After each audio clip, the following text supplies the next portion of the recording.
বর্ষবরণের অনুষ্ঠানের আরও খবর জানাতে রাজধানীর মানিক মিয়া এভিনিউ এবং রাজধানীর সোনারগাঁও হোটেল থেকে যুক্ত হচ্ছেন আমাদের সহকর্মীরা। আমরা এই মুহূর্তে একটু ঘুরে আসতে চাই রাজধানীর ৫ তারকা হোটেলগুলো থেকে। সেখানে বর্ষবরণের আয়োজনের খবর জানাতে আমাদের সঙ্গে সোনারগাঁও হোটেল থেকে সরাসরি যুক্ত হচ্ছেন সহকর্মী তাহসিনা জেসি। ৫ তারকা হোটেলগুলোতে বৈশাখের উৎসবের আয়োজন কেমন দেখছেন? সুরভি, আপনি জানেন যে দিন বদলের সাথে সাথে আসলে বৈশাখ উদযাপনের যে ধরন, সেই ধরনেও কিন্তু পরিবর্তন এসেছে এবং আমরা আজ সকাল থেকে বেশ কয়েকটি ৫ তারকা হোটেলে ঘুরেছি এবং দেখেছি যে প্রত্যেকটি ৫ তারকা হোটেলেই কিন্তু নতুন বর্ষকে বরণ করার জন্য ভিন্ন ভিন্ন রকম আয়োজন ছিল। কোনোটাতে শিশুদের জন্য নানা আয়োজন দেখেছি, কোনোটাতে খাবার দাবারের ব্যাপক আয়োজন দেখেছি। তো এই মুহূর্তে আমরা রয়েছি রাজধানীর প্যান প্যাসিফিক সোনারগাঁও হোটেলে। আপনারা দেখতে পাচ্ছেন যে এখানে কিন্তু দুপুর হলেও প্রচুর মানুষের ভিড় এবং কিছুক্ষণ আগে এখানে সাংস্কৃতিক অনুষ্ঠান চলছিল এবং একই সাথে পরিবার পরিজনীয় অনেকে এসেছেন। আমরা এখানে বৈশাখী মেলা আয়োজন করা হয়েছে সেটা দেখতে পাচ্ছি। প্রচুর মানুষ এসেছেন, তারা আসলে ছবি তুলছেন পরিবারের সাথে। ৫ তারকা হোটেলের বিভিন্ন জায়গা রয়েছে, খুব সুন্দর করে বর্ণিলভাবে সাজানো হয়েছে। সেখানে আসলে তারা নানান রকম ছবি তুলছেন, প্রিয়জনের সাথে সময় উপভোগ করছেন, নানান রকম খাবারের স্বাদ উপভোগ করছেন। আমরা দেখতে পাচ্ছি যেখানে বৈশাখী মেলার আয়োজন করা হয়েছে সেখানেও কিন্তু নারীরা তাদের পছন্দের যে চুড়ি এবং অন্যান্য যে অনুষঙ্গগুলো রয়েছে সেগুলো তারা কেনাকাটা করছেন। আপনারা দেখতে পাচ্ছেন যে পুরো হোটেল জুড়ে একটা অন্যরকম আমেজ বিরাজ করছে। আমরা এই মুহূর্তে হোটেল কর্তৃপক্ষের সাথে একটু কথা বলতে চাই। আমাদের সাথে এই মুহূর্তে রয়েছেন হোটেলের acting general manager Asif Ahmed. একটু তার সাথে কথা বলতে চাই। আপনি একটু জানাবেন আজকে আসলে কি কি আয়োজন রয়েছে আপনাদের?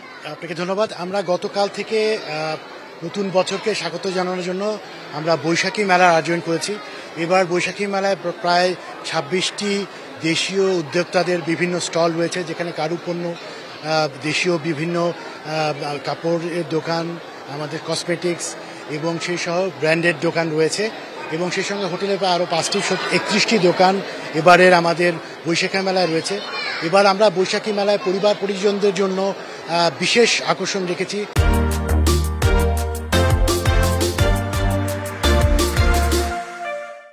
আমরা এবার তাদের জন্য বায়োস্কোপ এবং আমাদের যে টিয়া পাখি ভাগ্য নির্ধারণ, এছাড়াও ফেস পেন্ট এবং মেহেদি উৎসব করা। কতদিন চলবে এই মেলা? এই মেলা আগামীকাল থেকে শুরু হয়েছে এবং আগামীকাল 13 থেকে 15 এপ্রিল এই 3 দিন চলবে এবং এইটি সম্পূর্ণ ফ্রি এবং এই সাথে সাথে আমরা আমাদের 3 দিন ব্যাপী বৈশাখী খাদ্য উৎসবও করছি আমাদের কাফে বাজার রেস্টুরেন্টে। অনেক ধন্যবাদ আপনাকে।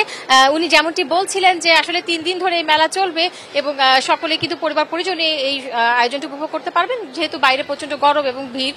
সবকিছুকে এড়িয়ে যারা শান্তিপূর্ণ পরিবেশে বৈশাখ উদযাপন করতে চান তারা আসলে এই ৫ তারকা হোটেলগুলোতে ভিড় করছেন। আমার কাছে এই ছিল সর্বশেষ অবস্থা। জেসি, ধন্যবাদ আপনাকে।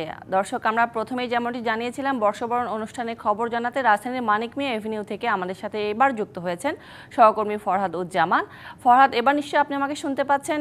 চারপাশে মোটামুটি ফাঁকাই দেখতে পাচ্ছি, যেহেতু দুপুর হয়ে গেছে সেই হিসেবে এখন কি কি আয়োজন রয়েছে বা বিকেলের দিকে কি কি আয়োজন থাকতে পারে জানাবেন। ধন্যবাদ শুভ নববর্ষ। আপনি জানেন যে নতুন বছর, নতুন বাংলাদেশ, নতুনভাবে আসলে এই পহেলা বৈশাখ এবার উদযাপন হচ্ছে রাজধানী সহ সারা বাংলাদেশে। আপনি জানেন আজকে বিকেল 3টা থেকে শিল্পকলা একাডেমির উদ্যোগে কিন্তু এখানে একটা কনসার্ট বা সাংস্কৃতিক অনুষ্ঠান হওয়ার কথা রয়েছে। পাশাপাশি সন্ধ্যা 7টায় কিন্তু চীনার সহযোগিতায় ড্রোন শো কনসার্ট হবে। আমরা জানতে পেরেছি ইতিমধ্যেই কিন্তু চীনা প্রযুক্তির দল কিন্তু বাংলাদেশে এসেছেন এবং তারা কিন্তু কিছুক্ষণের মধ্যেই কিন্তু এই কনসার্টে চলে আসবেন। পাশাপাশি আরেকটা বিষয় আপনাদেরকে একটু জানিয়ে রাখি, ইতিমধ্যেই কিন্তু বেশ কিছু দর্শনার্থী কিন্তু আসতে শুরু করেছে, তারা বিভিন্ন জায়গায় এসেছে। অবশ্য এই মানিক মিয়া এভিনিউতে সবসময় একটা বিকেল থেকে কিন্তু একটা ভিড় থাকে। আজকে যেহেতু একটু রোদের তীব্রতাটা একটু বেশি আছে, যার কারণে কিন্তু এই দুপুর নাগাদ মানুষের এই ভিড়টা একটু কম, তবে কিছুক্ষণ পরেই কিন্তু আসতে শুরু করবে। আমরা জানি যে সন্ধ্যা 7টা বাজার সাথে সাথে কিন্তু একটা নতুন রাজধানীর দেখবে, যেখানে ড্রোনের মাধ্যমে আসলে কনসার্ট শুরু হবে। সেই কনসার্ট দেখার জন্য কিন্তু অনেকেই আগ্রহী হয়ে রয়েছে। আমরা মানিক মিয়া এভিনিউতে যারা দর্শনার্থী আসেন তাদের সাথেও কথা বলেছি, তারাও একটু উৎসাহ আছে এবং আগ্রহ আছে কেমন হবে আসলে এই ড্রোন শো। মানিক মিয়া এভিনিউ থেকে এই ছিল আমার কাছে সর্বশেষ তথ্য। ফরহাদ, ধন্যবাদ আপনাকে।